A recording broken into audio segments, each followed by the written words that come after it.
10th സ്റ്റാൻഡേർഡിലെ ആദ്യത്തെ ചാപ്റ്ററായ chemical reactions and equations. ചാപ്റ്ററിൻ്റെ ആദ്യ ഭാഗത്ത് തന്നെ രണ്ട് തരം ചേഞ്ചസിനെ പറ്റിയാണ് പറഞ്ഞിട്ടുള്ളത്. That is 2 types of changes. First one is called physical change. Physical change. അപ്പോൾ എന്താണ് ഒരു physical change? It is a change in which no new substances are formed. അതായത് ഈ ചേഞ്ച് കഴിയുമ്പോൾ ഒരു ന്യൂ സബ്സ്റ്റൻസ് ഫോം ചെയ്യുന്നില്ല. മീൻ ഫിസിക്കൽ ചേഞ്ചിന്റെ മറ്റൊരു characteristic ആണ് they R reversible in nature. അതായത് വൺസ് ഈ ഫിസിക്കൽ ചേഞ്ച് നടന്നു കഴിഞ്ഞാലും നമുക്കിതിന്റെ പൂർവ്വസ്ഥിതിയിലേക്ക് എത്താൻ പറ്റും. ഇനി നമുക്ക് ഫിസിക്കൽ ചേഞ്ചസിന്റെ കുറച്ച് എക്സാമ്പിൾസ് നോക്കാം. അപ്പോൾ ഫസ്റ്റ് എക്സാമ്പിൾ എന്ന് പറയുന്നത് ഇവാപറേഷൻ.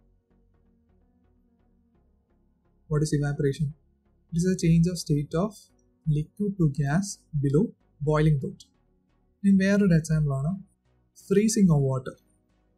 Freezing of water. ഫ്രീസിംഗിൽ എന്താണ് നടക്കുന്നത്? Liquid to solid form. Liquid ഫോമിൽ നിന്ന് സോളിഡ് ഫോമായ ഐസിലോട്ട് മാറും. ഇപ്പോൾ ഈ രണ്ട് കേസിലും ദാറ്റ് ഈസ് ഇവാപറേഷൻ ആൻഡ് ഫ്രീസിംഗിലും ഇൻവോൾവ് ആയിരിക്കുന്നത് എന്താണ്? ഡിഫറെൻറ്റ് സ്റ്റേറ്റ്സ് ഓഫ് വാട്ടർ ആണ്. പക്ഷെ കെമിക്കലി നമ്മൾ ഈ വാട്ടർ നോക്കിയാൽ എപ്പോഴും അത് H2O തന്നെ ആയിരിക്കും.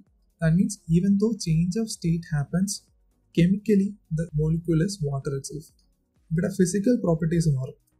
ലിക്വിഡിൽ നിന്ന് ഗ്യാസസിലോട്ട് പോകുമ്പോൾ കൈനറ്റിക് എനർജിയിൽ വ്യത്യാസം ഉണ്ടായിരിക്കും. ഇന്റർ പാർട്ടിക്കിൾ സെപ്പറേഷൻ മാറും. പക്ഷെ എന്നാലും കെമിക്കലി ഇത് എപ്പോഴും വാട്ടർ തന്നെയായിരിക്കും. ഇനി സെക്കൻഡ് ടൈപ്പ് ഓഫ് ചേഞ്ച് ആണ് കെമിക്കൽ ചേഞ്ച്. എന്താണ് കെമിക്കൽ ചേഞ്ച്? ഫിസിക്കൽ ചേഞ്ചിന് എക്സാക്ട് ഓപ്പോസിറ്റ് ആണ്. That is a change in which new substances are formed. ഇനി കെമിക്കൽ ചേഞ്ചിന്റെ മറ്റൊരു ക്യാരക്ടറിസ്റ്റിക് ആണ് ദേ ആർ നോട്ട് റിവേഴ്സിബിൾ. അതായത് വൺസ് ഈ ചേഞ്ച് നടന്നു കഴിഞ്ഞാൽ നമുക്കിതിന്റെ പൂർവ്വ സ്ഥിതിയിലോട്ട് പോകാൻ പറ്റുകയില്ല. അല്ലെങ്കിൽ നമുക്ക് പറയാം they are permanent in nature. ഇതാണ് കെമിക്കൽ ചേഞ്ച്. കെമിക്കൽ ചേഞ്ചിന്റെ എക്സാമ്പിൾസ് ആണ് ഫസ്റ്റ് വൺ ഡൈജഷൻ. ഡൈജഷൻ നമ്മൾ പഠിച്ചിട്ടുണ്ട്. It is a process of break down of complex food materials into simpler forms. ഒരു ബിസ്ക്കറ്റ് കഴിച്ചു കഴിഞ്ഞാൽ ഇത് ഡൈജഷൻ സംഭവിച്ച് കഴിയുമ്പോൾ നമുക്കൊരിക്കലും ഈ ബിസ്ക്കറ്റ് അതിന്റെ ഏർലിയർ ഫോമിൽ തിരിച്ചു കിട്ടില്ല. വേറെ ഒരു ക്ലാസിക് എക്സാമ്പിൾ ആണ് rusting of iron. Iron moisture കണ്ടന്റുമായിട്ട് എക്സ്പോസ്ഡ് ആകുമ്പോൾ അയൺ ഓക്സൈഡ് ആയിട്ട് മാറും. Iron will change to iron oxide. ഈ അയൺ ഓക്സൈഡ് അയണിൽ നിന്ന് വളരെ വ്യത്യസ്തമായിട്ടുള്ള ഒരു കോമ്പൗണ്ട് ആണ്. That means it has completely different properties compared to that of iron. നമ്മൾ ഈ ചാപ്റ്ററിൽ പ്രധാനമായിട്ട് ഫോക്കസ് ചെയ്യാൻ പോകുന്നത് കെമിക്കൽ ചേഞ്ചസിനെ പറ്റിയാണ്. ഇനി എന്താണ് ഒരു chemical reaction? Chemical change in which one or more substances react to form new substances with new properties. അതായത് കെമിക്കൽ റിയാക്ഷൻ എന്ന് പറയുന്നത് ഒരു ടൈപ്പ് ഓഫ് കെമിക്കൽ ചേഞ്ച് ആണ് in which one or more substances react to form new substances. ഇനി form ചെയ്ത new സബ്സ്റ്റൻസിന്റെ properties completely different ആയിരിക്കും. ഇനി ഒരു കെമിക്കൽ റിയാക്ഷൻ്റെ ഒരു ക്യാരക്ടറിസ്റ്റിക് ആണ് it involves formation or breaking of bonds. ഒരു സിമ്പിൾ എക്സാമ്പിൾ നോക്കുകയാണെങ്കിൽ നമുക്കൊരു ഇക്വേഷൻ എഴുതാം. AB plus C gives AC plus D.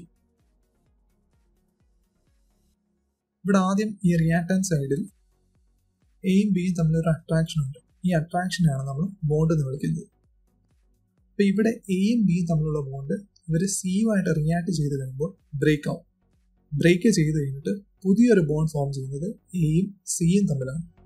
ഇതാണ് ഒരു കെമിക്കൽ റിയാക്ഷന്റെ പ്രത്യേകത. Some bonds will be broken and it leads to the formation of new kinds of bond. ഈ left hand side നോക്കുമ്പോൾ നമുക്കറിയാം ഈ റിയാക്ഷനിൽ ആരാണ്? AB plus BC. They are going to take part in reactions. ഒരു റിയാക്ഷനിൽ പങ്കെടുക്കുന്നവരെ നമ്മൾ reactance എന്നാണ് വിളിക്കുന്നത്. reactants. So what are reactants? Reactants are substances that take part in a reaction. അതേസമയം RHS നമുക്ക് കാണാം റിയാക്ഷന് ശേഷം കുറച്ച് സബ്സ്റ്റൻസുകൾ ഫോം ചെയ്യും. ഈ ഫോം ചെയ്ത സബ്സ്റ്റൻസിനെ നമ്മൾ വിളിക്കുന്ന പേരാണ് പ്രോഡക്ട്സ്. അപ്പോൾ എന്താണ് products? They are substances which are formed during a reaction. ഇപ്പോൾ രണ്ട് തരം പാർട്ടിക്കിൾസ് ഉണ്ട്, reactance and products. Reactants are substances which take part in a reaction, while products are substances which are formed during a reaction. ഇപ്പോൾ ഒരു chemical reaction ഏറ്റവും സിമ്പിളായിട്ട് പറയുകയാണെങ്കിൽ it is a chemical change in which reactants react to form products. അപ്പോൾ ഇതാണ് ഒരു chemical reaction. ഇനി അടുത്ത പോർഷനാണ് science of a chemical reaction. ഒരു കെമിക്കൽ റിയാക്ഷൻ നടന്നു ഇല്ലെന്ന് നമ്മൾ ഡിറ്റർമൈൻ ചെയ്യുന്നത് കുറച്ച് സയൻസ് നോക്കിയാണ്. അപ്പോൾ ഇത് പ്രധാനമായിട്ടും 5 ടൈപ്പ് സയൻസ് ഉണ്ട്. First one is there should be A change of state. അതായത് ഒരു റിയാക്ഷനിൽ എന്തെങ്കിലും തരം ചേഞ്ച് ഓഫ് സ്റ്റേറ്റ് നടന്നു കഴിഞ്ഞാൽ അത് സൂചിപ്പിക്കുന്ന കെമിക്കൽ റിയാക്ഷനാണ്. ഇനി അടുത്തതാണ് there should be A change in colour. Certain കളറിലുള്ള റിയാക്ടൻസ് റിയാക്ട് ചെയ്ത് കഴിയുമ്പോൾ ഡിഫറെൻറ്റ് കളറിലുള്ള പ്രോഡക്റ്റ്സ് നമുക്ക് കിട്ടും. അപ്പോൾ അതും ഒരു കെമിക്കൽ റിയാക്ഷനെയാണ് സൂചിപ്പിക്കുന്നത്.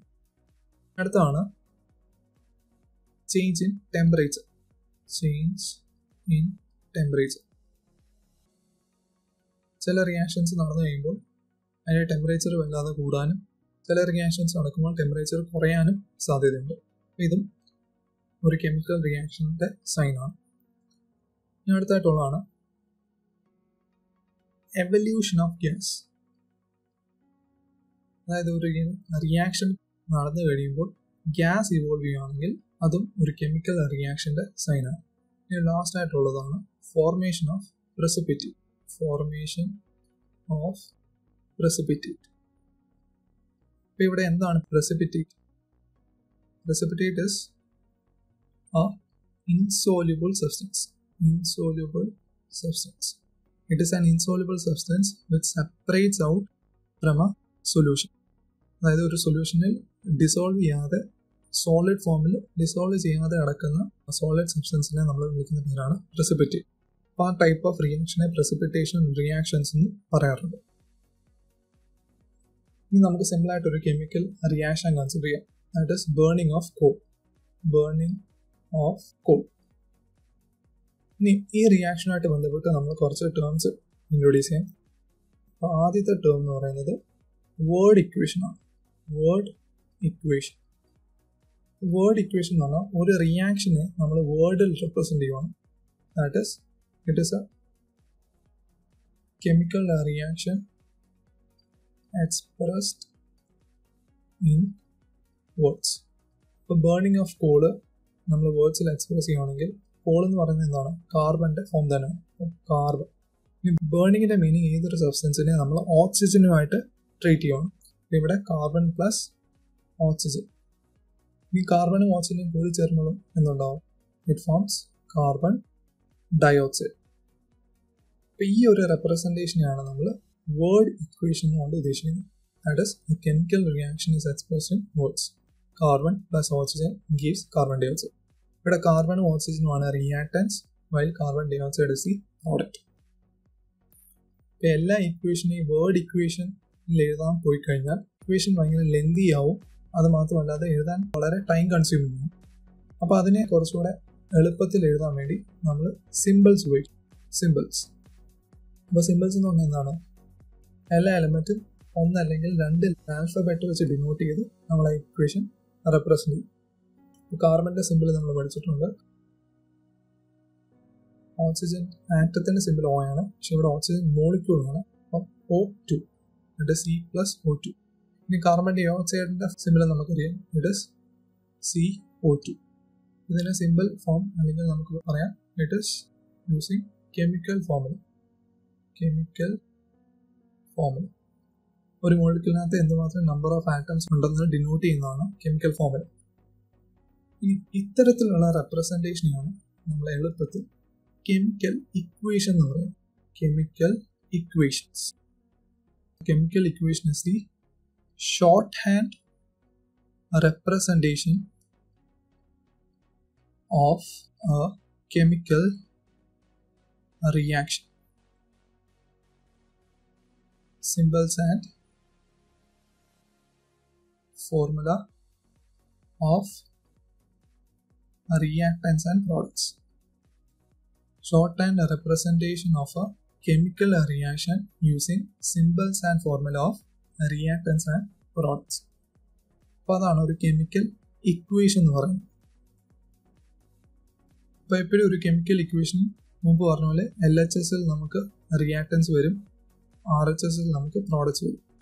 ഇനി ഒന്നിൽ കൂടുതൽ റിയാക്ടൻസ് ഉണ്ടെങ്കിൽ അതിനെ നമ്മളൊരു പ്ലസ് സൈൻ ഇട്ടാണ് കാണിക്കുന്നത്.